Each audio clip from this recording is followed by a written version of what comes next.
Après la guerre, en Italie, les cinéastes de Cinecittà délaissent les studios pour descendre dans la rue, à Rome, caméra à la main, et filmer le pays en ruine. Ils filment et mettent en scène la pauvreté, la faim. Che è successo? Ma dimmi se non so disegno. Che c'è? C'è il posto e non lo posso aprire. Che posto? Guarda che non ho capito bene. Mais aussi la liberté. Bien que fictionnel, le néoréalisme italien se rapproche du documentaire, par son enquête sur le réel. Ils inspireront plus tard en France les cinéastes de la nouvelle vague. Visconti, dans La Terre tremble, trouve ses acteurs dans ce village de pêcheurs siciliens.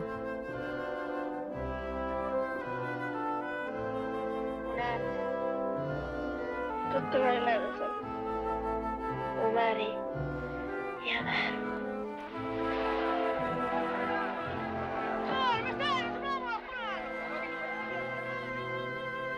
Ou encore Rossellini, qui associe documentaire et fiction, entre des images sur la pêche au thon,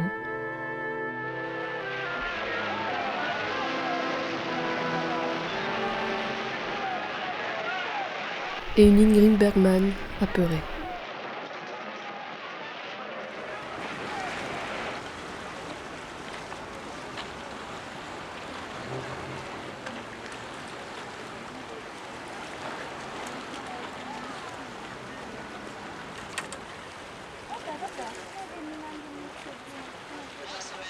Cannes est devenue la capitale du cinéma international. Et le festival, projeté avant-guerre, a rendu à Cannes l'animation des temps heureux.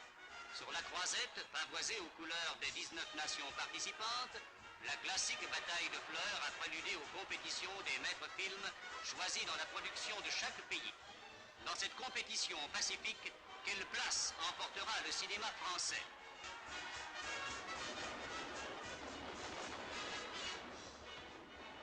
En France, en 1946, le tout premier festival de Cannes donne au documentaire une nouvelle visibilité.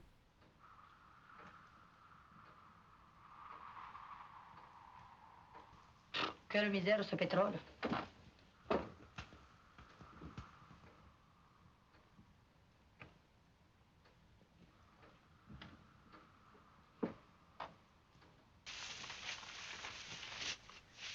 Dans Farbic, Georges Rouquier raconte l'histoire de sa famille. Les dialogues sont écrits, mais la complicité avec les membres de sa famille a valu à Rouquier d'être comparé au néo-réaliste italien. Dans cette première émission, c'est celle d'un film réalisé par Monsieur Georges Rouquier et qui s'appelle Le Tonnelier. Le Tonnelier, oui, le fabricant de tonneaux.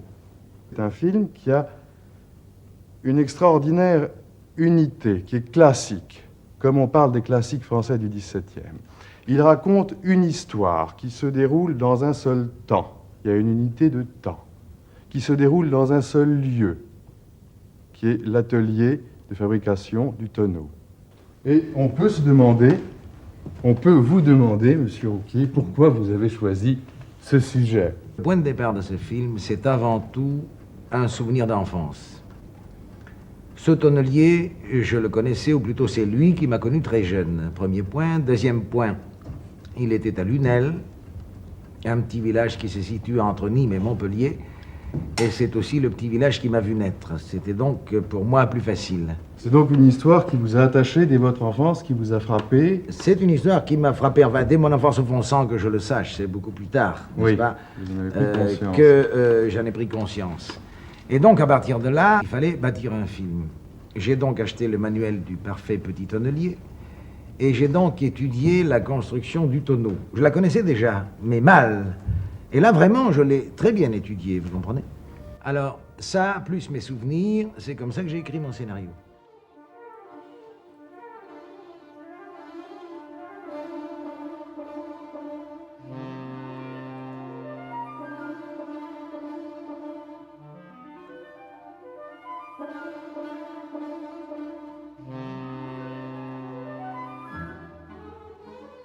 Dans la même lignée, Élie Lothar tourne Aubervilliers. C'est le temps des taudis, des banlieues insalubres sur les bords du canal Saint-Denis. Mais au lieu du commentaire classique, Prévert a écrit un poème. Furtive comme un petit rat d'Aubervilliers, comme la misère qui court les petites rues d'Aubervilliers.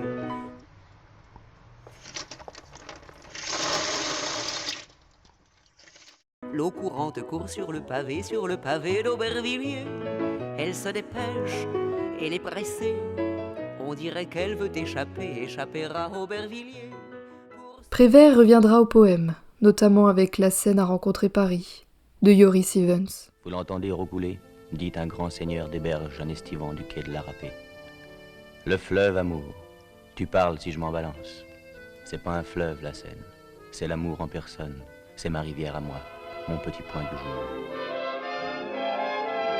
C'est le temps des cabarets de la rive gauche et de la chanson Le vent qui française. frappe à ma porte me parle des amours mortes devant le feu qui s'éteint.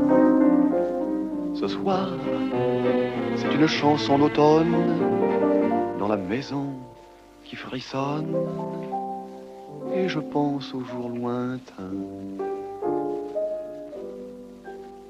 Que reste-t-il de nos amours?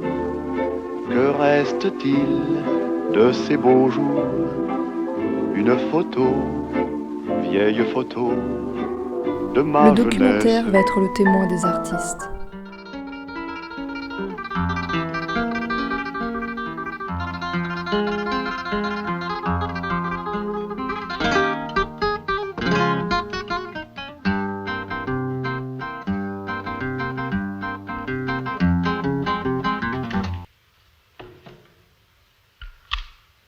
Alors, qu'est-ce qu'on fait? Eh ben, on en fait un autre, non? À moins que tu sois fatigué. Fatigué, ça me plaît. Et continuer toute la nuit, si tu veux. Avec le mystère Picasso, Henri-Georges Clouzot dresse le portrait du peintre. Sous les yeux du spectateur, il filme en durée réelle la naissance d'un tableau, que seul le cinéma peut saisir à l'état naissant. Le tout jeune Alain Resnais sera l'un des maîtres en ce domaine, avec plusieurs études de peinture.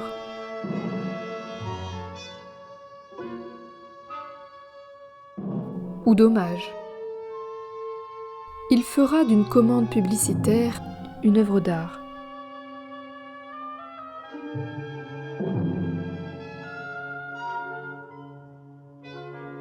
Transformant un film industriel par la beauté des poèmes de Raymond Queneau. Ô matière plastique, d'où viens-tu? Qui es-tu? Et qu'est-ce qui explique tes rares qualités? De quoi es-tu donc fait? Quelle est ton origine? En partant de l'objet, retrouvons ses aïeux. Des récits de vie apparaissent, comme Agnès Varda qui filme cette femme dans le quartier de la Mouffe, la rue Mouffetard à Paris.